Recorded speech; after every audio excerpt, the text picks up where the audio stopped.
A beautiful young brunette trying to make a name for herself in Hollywood, just like so many other women at the time, only to vanish. A case that seems like a perfectly directed noir mystery with so many twists and turns. It's no wonder so many people have been so fascinated by such a case for so long and still trying to figure out what happened to Jean Spangler.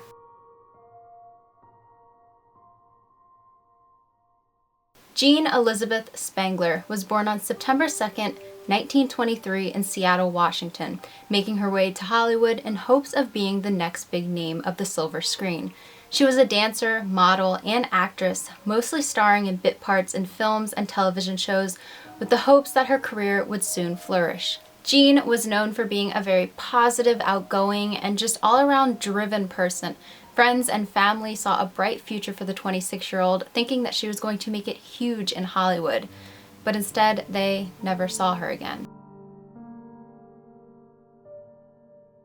Friday, October 7th, 1949 started out like any other day for Jean. She lived on Colgate Avenue in Los Angeles, California with her mother, Florence, who was at the time visiting family in Kentucky, and her 5-year-old daughter, Christine.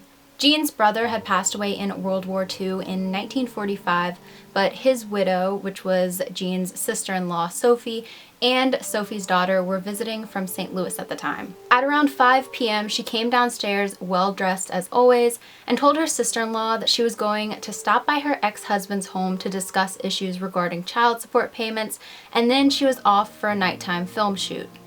She kissed her daughter goodbye and was out the door. The last place Jean was supposedly seen was a little market near her home, where she told the cashier she was picking up a purse for her daughter.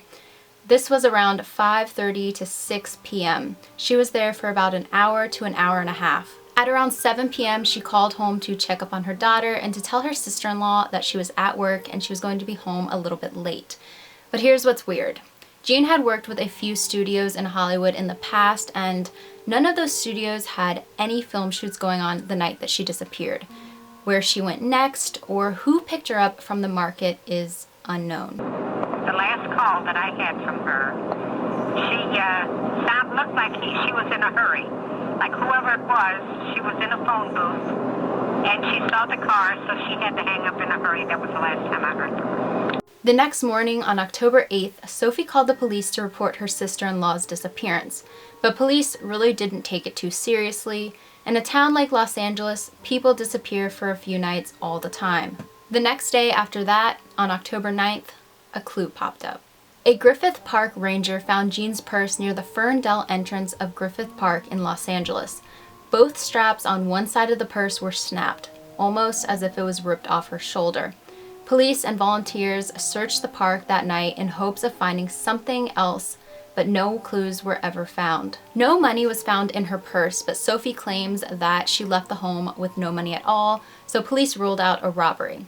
Now, the fact that her purse straps were snapped is strange enough, but what was found inside her purse is even stranger. A letter was found in her little black purse that read, "Kirk, can't wait any longer, going to see Dr. Scott. It will work out best this way while Mother is away." The letter was examined by specialists and was proven to be Jean's handwriting. But who was Kirk and who was Dr. Scott, and what does this letter even mean? The theories as to what actually happened to Jean Spangler is one roller coaster ride after another. The first theory is a pretty obvious speculation as to who could have been responsible for Jean's disappearance. The person that she went to see the day that she disappeared, her ex-husband, Dexter Benner. Jean and Dexter's divorce was a very messy one, to say the least. After the divorce was finalized, Dexter was granted temporary custody of their daughter Christine due to Jean's infidelities during their marriage and because he claimed Jean put her party lifestyle before their daughter. Jean took him to court, and this custody battle was on the cover of every newspaper. It was a soap opera for the public. The court finally came to a conclusion that she did have questionable behavior in the past, but the young girl should be with her mother, and Jean was given full custody in 1948. So as you can tell, there was definitely a ton of animosity between Jean and Dexter. Dexter and his new wife, Lynn, were questioned by police. Dexter claiming he had not seen Jean in weeks, and Lynn claiming Dexter had seen Jean the day she disappeared. A complete inconsistency in stories, but Dexter was ruled out as a suspect. Who was Kirk? This was a question investigators of the case have never fully come to a conclusion about. The only Kirk she had any known connection to also happened to be the most famous Kirk in Hollywood, actor Kirk Douglas. Jean had recently finished a bit part in one of Kirk's recent films called Young Man with a Horn. Kirk was vacationing in Palm Springs at the time of Jean's disappearance. He spoke with the LAPD twice, insisting he was not the Kirk in the letter. He claimed that he had no personal relations with the woman and he only knew her as an extra in his recent film.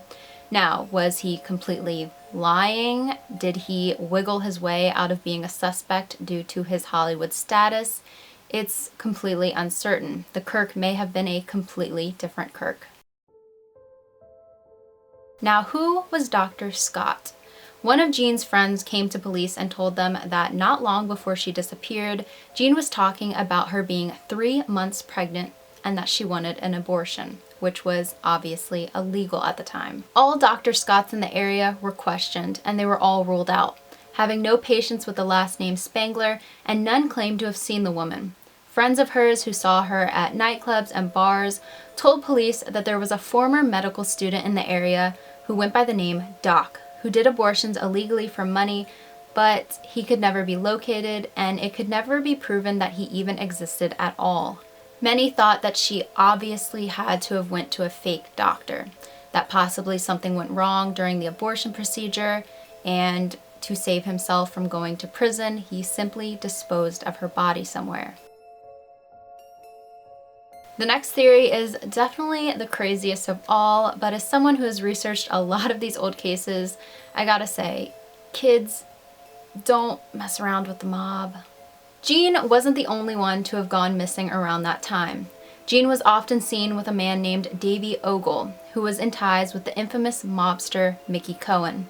Her mobster friends, Davy Ogle and a man named Frank Nicolay, went missing only 2 days later. They were set to testify on conspiracy charges against Mickey Cohen in court. Many think they simply skipped town so they didn't have to go against someone like Mickey. Did Jean possibly skip town also with her friend Davy?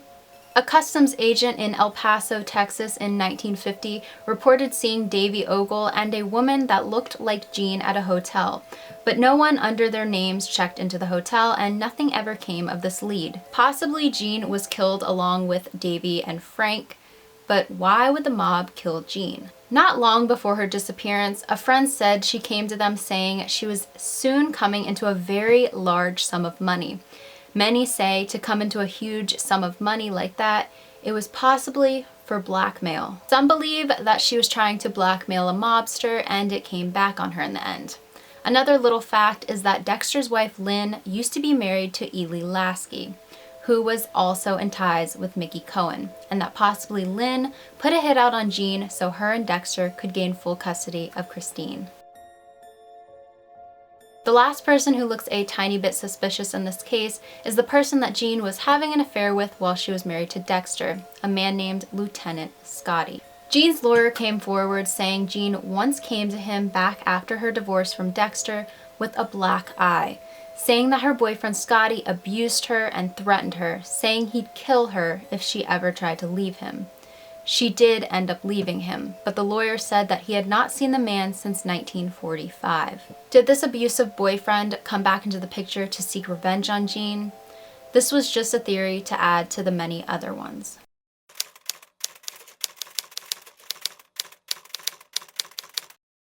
People claim to have seen Jean after her disappearance all over the west side of the United States, from Texas to Las Vegas to San Diego to Palm Springs, but nothing ever panned out of any of these supposed sightings. Her friends and family, though, never believed that she ran away. Her mother once said, "I am sure she would have communicated with us if she is alive and free, and nobody can tell me that she would have left her baby unless she was forced to do so. She loved her too much. Her picture circulated for years after her disappearance with a $1,000 reward for anyone who could give any information that led to the discovery of what happened to her.